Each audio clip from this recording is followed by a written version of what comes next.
Hello everybody, how are you doing? Hope you're well. My video for today is autism and sounds.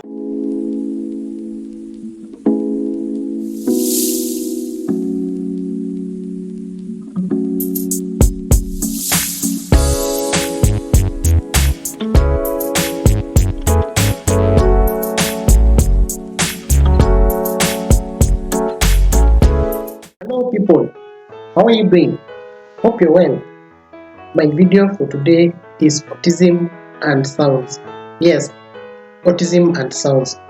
I will take you through the what a bit of sound sensitivity, the categories of auditory sensitivity to specific sounds, what causes sound sensitivity in adults with autism or Asperger's, and strategies to cope with sound sensitivity. And it goes like this.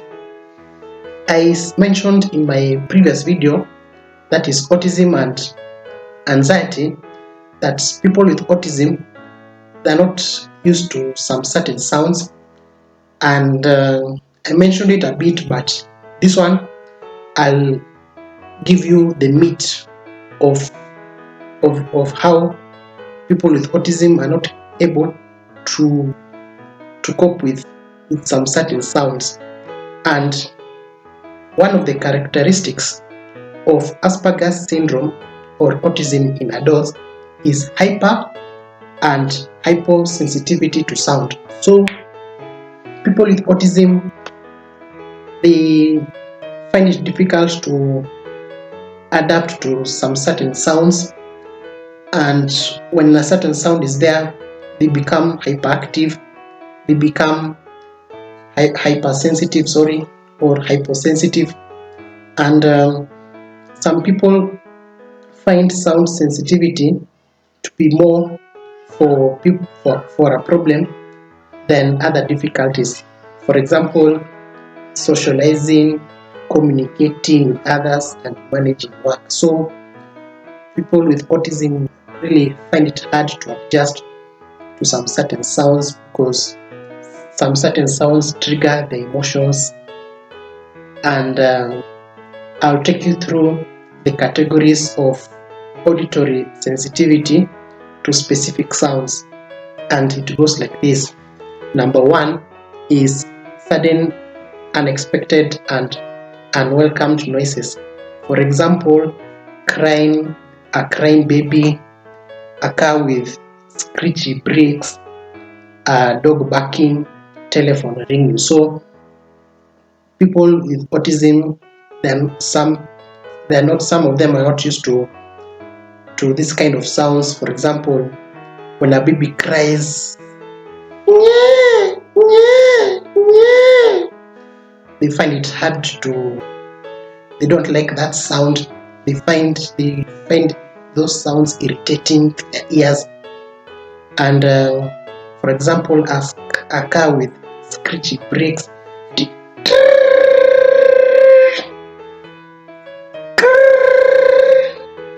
when the car makes that kind of sound, they find it irritating. Also, a dog barking, woof woof woof woof woof. They find the dog barking scary, even at times irritating, even scary. And a telephone ringing, they find it not only scary but also irritating. It irritates them so much. Yeah. Number two is high-pitched continuous noises. For example, a vacuum cleaner, electric motor, aeroplane, engine, fluorescent lighting. For example, when you see a vacuum cleaner being placed there and it makes that kind of noise, that kind of sound, it irritates people, autistic people so much, because they find it irritating to their ears. They find it hard to adjust to that kind of sound. Even like an aeroplane, when it moves around the sky, they find it hard they find that sound irritating to their ears, because they want, autistic people want sounds that give them peace of mind. Yeah.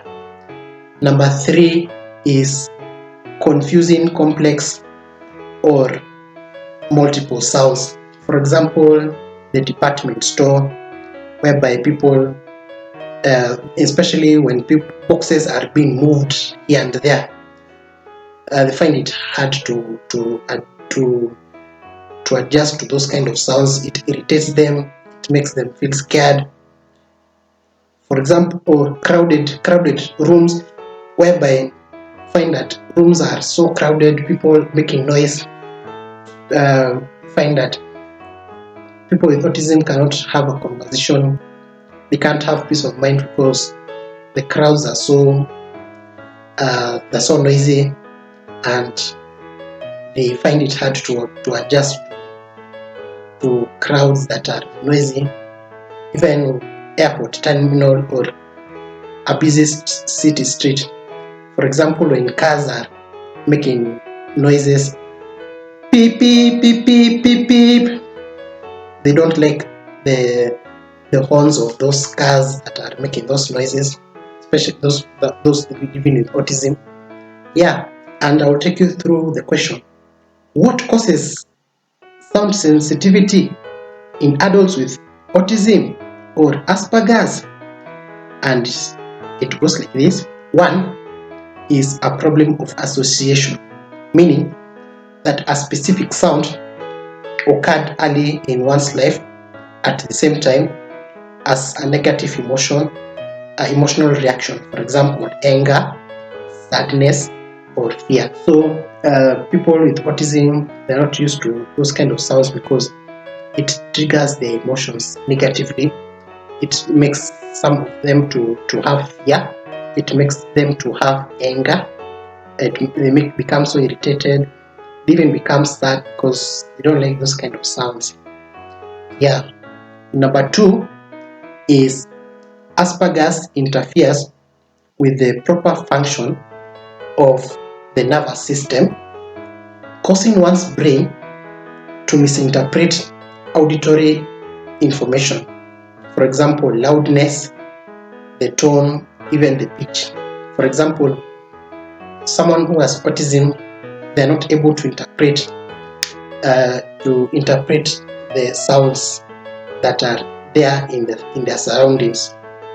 So they misinterpret those sounds, thinking that it irritates them, it causes anger, it causes fear. They become scared because of those kind of sounds. And but the truth is, those sounds are just normal sounds. They're just there with us. Yeah, and I will take you through the strategies of coping with sound sensitivity. And one of them is avoid these noises. So people with autism need to avoid these noises. They need to find places that don't have a lot of noise. Number 2 is understanding specific emotions certain sounds produce. For example, a car making the horns, a car beeping, signifies that the driver is irritated because of you're not moving. It causes not only anger but also it also causes fear. So one with autism needs to interpret this kind of sounds, what emotions that car beeping involves, and other sounds that are there. Number 3 is noise cancelling headphones. People with autism wear those kind of headphones so that the noise cannot interfere with them. They don't get irritated with this kind of noises. And number 4 is distracting oneself by directing attention from the problematic noise. So people with autism need to find ways to distract themselves from being irritated by that kind of noise that they find it difficult to adjust to. For example, the noise of a car beeping, or for example, the noise of crowded people. Yeah, maybe for example, socializing with other people, even reading newspapers, amongst others, other ways. Yeah, hope you've learned something about this video, autism and sounds. If you've learned some, comment down below, and bye.